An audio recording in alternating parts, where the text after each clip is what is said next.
Moses had been saved from death as a baby, raised in Pharaoh's palace, educated among Egypt's elite. But God was preparing him for something far greater than life as a prince.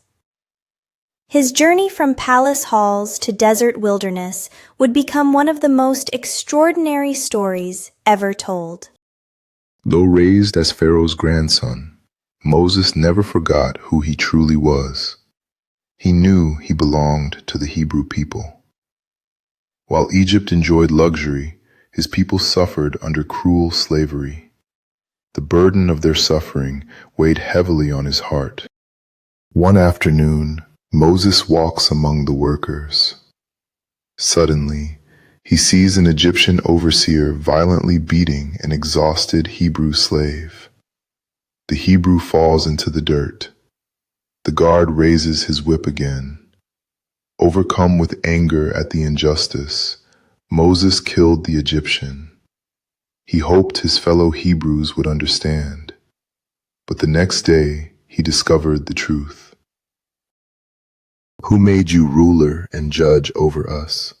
Will you kill me like you killed the Egyptian? The secret was out. Soon Pharaoh learned what had happened, and Moses became a wanted man. God's plan was still unfolding. In Midian, Moses met the daughters of a priest named Jethro. Through them, Moses found a new home. For 40 years, Moses lived in obscurity, far from palaces, far from power, far from Egypt.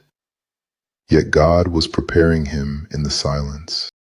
At 80 years old, Moses encountered the moment that would change history. He heard the voice of God call his name, and Moses responded, "Here I am." Then God said, "Do not come any closer. Take off your sandals, for the place where you stand is holy ground." Moses began to remove his sandals. Then God said, "I have seen the suffering of my people. I am sending you to Pharaoh. You will bring Israel out of Egypt." The shepherd was about to become God's chosen deliverer. After 40 years away, Moses returned to the land he had fled, but this time he carried God's command. Moses reunites with his brother Aaron and says, "The God of Abraham, Isaac, and Jacob has heard your cries. He will deliver us." The Lord says, "Let my people go." Who is the Lord that I should obey him? I will not let Israel go. Pharaoh's pride would soon bring Egypt to its knees. God began displaying his power through a series of devastating plagues. Thousands of frogs invade homes. Gnats fill the air. Swarms of flies cover markets. Egyptian livestock collapse. Painful boils spread across the land.